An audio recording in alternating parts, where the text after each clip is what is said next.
प्यारे बच्चों, आज के वीडियो में हम आपके सिलेबस में संकलित एक कविता है एक गीत, उसका भावार्थ करेंगे। एक गीत कविता है, ये हरिवंश राय बच्चन जी ने लिखी है, कक्षा 12वीं है। पुस्तक का नाम आरोह भाग 2 है और इसमें हरिवंश राय बच्चन द्वारा 2 आपकी कविताएं आपके पाठ्यक्रम में दी गई हैं। एक तो है आत्म परिचय और दूसरी है एक गीत। बेटा जी, आपको इस बात का पता होगा, आपको आपके टीचर्स ने भी बता दिया होगा कि आत्म परिचय जो कविता है, कोरोना वायरस की वजह से उसको आपके पाठ्यक्रम से एक बार हटा दिया गया है। यानी कि आत्म परिचय कविता में से आपसे परीक्षा में कोई भी क्वेश्चन पुट नहीं किया जाएगा, उसमें से आपसे कुछ पूछा नहीं जाएगा, केवल एक गीत कविता ही रहेगी। इसी का सरलार्थ मैं आपको करवाऊंगी, अच्छे से करवाऊंगी। इसके प्रसंग के बारे में भी बताऊंगी, व्याख्या के बारे में भी बताऊंगी और काव्य सौंदर्य के बारे में भी बताऊंगी। हरिवंश राय बच्चन जी आधुनिक हिंदी साहित्य के महान साहित्यकार हैं और वो हालावाद के कवि थे। अब अभी आप ये पूछोगे कि हालावाद क्या होता है, जैसे आपने पहले लिटरेचर पढ़ा है आपने कि आदिकाल, भक्तिकाल, वीरगाथा काल, जो काल थे, इसी तरह हालावाद भी था, वो उसके कवि थे और हिंदी साहित्य की रचना में उन्होंने महत्वपूर्ण योगदान दिया है। और आपकी जो ये कविता है एक गीत, ये हरिवंश राय बच्चन जी का एक काव्य संग्रह था जिसका नाम है निशा निमंत्रण। उसमें इसको संकलित किया, उसमें छोटी छोटी कई कविताएं हैं, उन्हीं में एक गीत कविता को भी स्थान मिला है। आज हम इसका सरलार्थ करेंगे, आशा आप ध्यान से सुनोगे, आपको ये समझ में भी आ जाएगा। मैं इतनी आसानी से इसका काव्य सौंदर्य बता दूंगी आपको, एक एक चीज कि काव्य सौंदर्य होता क्या है, इसका अर्थ क्या होता है, कैसे किसे कविता में क्या काव्य सौंदर्य हम लिख सकते हैं, क्या वो बता सकते हैं, तो सारी बातें मैं आपको डिटेल से करवाऊंगी। तो आइए अब हमें कविता का सरलार्थ करते हैं। आपके पाठ्यक्रम में ये आपकी कविता है बेटा जी, और इसका नाम है एक गीत। यहाँ से स्टार्ट होती है, सुनिए आप कि दिन जल्दी जल्दी ढलता है। इसका मतलब क्या है कि समय परिवर्तनशील है, बहुत जल्दी चलता है, क्षण भंगुर है, पता ही नहीं चलता कि समय कब व्यतीत हो जाता है। हो जाए ना पथ में रात कहीं, पथ क्या होता है? रास्ता। हमारे इस जीवन रूपी जो यात्रा है और इस यात्रा के हम यात्री हैं, हम यात्री हैं इस यात्रा के, ये बहुत जल्दी ख़त्म ना हो जाए। रात होने का मतलब मौत से है, कहीं हमें मौत न आ जाए। क्या मतलब इसका कि हो जाए ना पथ में रात कहीं, मंजिल भी तो है दूर नहीं। इसका कहने का अभिप्राय यह है कि मनुष्य रूपी यात्री को यह चिंता रहती है कि कहीं उसके लक्ष्य को प्राप्त करने के लिए, मंजिल होता है लक्ष्य, कहीं उसके लक्ष्य को प्राप्त करने से पहले ही उसके रास्ते में रात न हो जाए। आया समझ में? यह सोच थका दिन का पंथी। दिन का पंथी का मतलब क्या है? दिन का पंथी के मतलब से सूर्य भी हो सकता है बेटा, इसका मतलब इंसान भी हो सकता है। कवि क्या कहना चाहता है यहाँ पे कि समय के इसी परिवर्तन और अभाव को देखकर दिन में चलने वाला सूर्य, दिन में कौन चलता है? सूर्य। दिन में चलने वाला सूर्य रूपी पथिक, सूर्य रूपी पथिक बेटा कौन है? इंसान।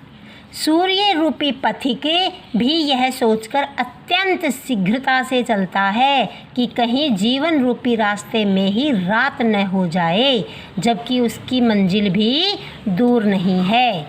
मंजिल दूर नहीं है और कहीं रात न हो जाए, यह सोचकर जो जीवन में सूर्य रूपी पथिक है वो चिंतित हो जाता है, क्योंकि दिन जल्दी जल्दी ढलता है। समय परिवर्तनशील है, जो निरंतर चलायमान अवस्था में रहता है, वह कभी भी नहीं रुकता। दिन अत्यंत शीघ्रता से चलता है। आप कुछ भी बता सकते हो इन तीनों चारों लाइनों में से, इस लाइन का भावार्थ है, ठीक है। आगे देखिए, बच्चे प्रत्याशा में होंगे। प्रत्याशा क्या होती है बेटा जी? आशा। प्रत्याशा होती है आशा। और किसके बच्चे? बेटा ये चिड़िया के बच्चे। नीड़ किस होते? घोंसले, और घोंसले चिड़िया के ही होते। नीड़ों से झांक रहे होंगे। यह ध्यान परों में चिड़ियों के भरता, कितनी चंचलता है, दिन जल्दी जल्दी ढलता है। देखो कितनी लयात्मक शैली का प्रयोग हुआ है ना। कितने अच्छे से हम इस कविता को गा सकते हैं। आप बता सकते हो कि पुनरुक्ति प्रकाश अलंकार है, प्रश्नवाचक शैली भी है। कभी बार बार कहता है कि भाई मंजिल दूर नहीं है, कहीं रात न हो जाए, उसको डर भी है, संदेह भी है, शंका भी है। कई तरह की बातें आप इसके काव्य सौंदर्य में बता सकते हैं। ये चिड़िया के बच्चे हैं बेटा, ये अपने घोंसलों में, आप यहाँ पिक्चर में भी देख सकते हो। ये देखो यहाँ पे ये चिड़िया के घोंसले में ये बच्चे हैं, कैसे मुंह अपना ऊपर किए हुए अपनी माँ के आने की राह देख रहे हैं। ठीक है, तो ये भय किसको है? चिड़िया को। जब चिड़िया ये सोचती है ना कि मेरे बच्चे मेरा रास्ता देख रहे होंगे, वो घोंसलों से अपना मुंह ऊपर कर करके देख रहे होंगे कि कब मेरी माँ आएगी, हमारे लिए दाना लाएगी, कब हमारी भूख की तृप्ति होगी। ऐसा जब चिड़िया सोचती है ना, यह ध्यान है। कौन सा ध्यान है? अपने बच्चों की चिंता वाला ध्यान है। परों में, पर क्या होते हैं? पंख। चिड़ियों क्या, चिड़िया जो होती है ना, उनके पंखों में चंचलता भर देता है। चंचलता का क्या मतलब होता है? चपलता, ताजगी, और मतलब वो बहुत ही गतिशील हो जाती है। वो बहुत ही, चंचलता का मतलब बेटा यहाँ पे गतिशील लगाओ आप, यानी कि वो नहीं कहते बहुत एक्टिव हो जाती हैं, गतिशील हो जाती हैं। जब चिड़िया ये ध्यान करती हैं कि उनके बच्चे, उनकी आशा है उनको कि उनकी माँ आएगी, और वो घोंसलों से झांक रहे हैं, उनकी राह देख रहे हैं। जब यह ध्यान चिड़िया को होता है तो उसके पंखों में गतिशीलता भर जाती है। मतलब वो ये सोचते कि मैं जल्दी से अपने घोंसले में चले जाऊं और अपने बच्चों को संभाल लूं। दिन जल्दी जल्दी ढलता है, दिन समय परिवर्तनशील है, वो बहुत जल्दी जल्दी चलता है। अब आगे जो इसका अगला पद है, इसमें देखिए बेटा जी, इसमें कवि अपनी व्याकुलता को दर्शा रहा है। कवि क्या कहता है कि मुझसे मिलने को कौन विकल, विकल होता है व्याकुल, ये लिखा हुआ अभी यहाँ पे, आतुर, बेचैन। विकल क्या होता है? बेचैन। प्रस्तुत काव्यांश में या पद में कवि क्या कहते हैं? कवि का कथन है कि इस जीवन में उसे चाहने वाला कोई नहीं है, और न ही कोई उससे मिलने के लिए बेचैन है। कवि ऐसा मानता है कि मुझसे मिलने को कौन विकल, मुझसे मिलने के लिए कोई भी बेचैन नहीं है। इसका मतलब क्या है कि कवि से मिलने वाला कोई भी नहीं है। मैं हूँ किसके हित चंचल, हित होता है के लिए, मैं किसके लिए चंचल हूँ। चंचल का क्या मतलब है? कि गतिशील। ठीक है, चंचल का मतलब क्या है? गतिशील। जैसे यहाँ भी चंचलता थी ना, गतिशीलता, तो यहाँ भी गतिशील। कवि कहता है कि मैं किसके लिए गतिशील हूँ, मैं किसके लिए काम करूँ, मैं क्या करूँ। मुझसे मिलने के लिए कोई बेचैन नहीं है, दुनिया में मेरा कोई भी नहीं है। मेरे से तो अच्छे चिड़िया के ही बच्चे हैं। देखो, वो अपनी, उनको आशा है कि उनकी माँ आएगी, उनसे मिलेगी, उनके लिए दाना पानी लाएगी। उधर चिड़िया भी अपने बच्चों के लिए बेचैन है कि पता नहीं मेरे बच्चे कैसे होंगे, भूखे होंगे, प्यासे होंगे। लेकिन मेरे लिए तो कोई भी बेचैन नहीं है, व्याकुल नहीं है। मैं किसके लिए गतिशील हूँ? यह प्रश्न शिथिल करता पद को, पद होते हैं पैर, भरता उर में विहलता है। यह प्रश्न कौन सा प्रश्न है? कि मेरा कोई नहीं है, मैं किसके लिए जीऊँ, मैं किसके लिए गतिशील हूँ। जब इस प्रकार के प्रश्न मेरे मन में उठते हैं तो शिथिल करता पद को, मेरे पैरों को गतिहीन कर देता है। मैं रुक जाता हूँ वहीं पे। मुझे लगता है कि मैं किसके लिए जीऊँ। भरता उर में विहलता है। विहलता होती है बेटा व्याकुलता, उर होता है हृदय, कि मेरे हृदय में, मेरे मन में, मेरे अंदर ये भाव उठता है कि मेरा कोई नहीं है और मैं व्याकुल हो जाता हूँ। दिन जल्दी जल्दी ढलता है। कभी कहता है कि समय परिवर्तनशील है, चलायमान है, बहुत जल्दी व्यतीत हो जाता है, पता ही नहीं चलता कि कब समय बीत गया है। इसके थोड़े से बेटा जी हम प्रश्न उत्तर भी एक बार एक नज़र वहाँ भी डाल लेते हैं, कौन से हैं ये। इसके प्रश्न उत्तर है बेटा अभ्यास के, लेकिन ऊपर वाले जो चार है ना, ये 1 2 3 4, ये पहले वाली कविता के हैं, आत्म परिचय के। ठीक है, और वो आपके पाठ्यक्रम में अब है नहीं।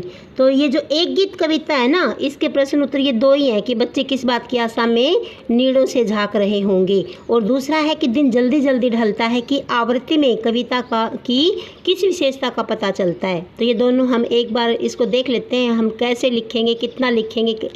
सुनो आप, पहले प्रश्न का उत्तर है, क्या है पहला प्रश्न कि बच्चे किस बात की आशा में नीड़ों से झांक रहे होंगे। तो इसका मतलब है कि बच्चे अपने माता पिता की आशा में, किसकी आशा में, अपने माता पिता की आशा में नीड़ों से झांक रहे होंगे। माँ बाप से बिछड़कर बच्चे अपने अपने घोंसलों में यही आशा मन में लिए रहते होंगे कि उनके माता पिता लौट कर कब आएंगे। जब उनकी माँ उनको भाई लाड प्यार करेगी, आकर के उनके लिए दाना चुगा लेके आएगी, तो वो बहुत खुश हो जाएंगे।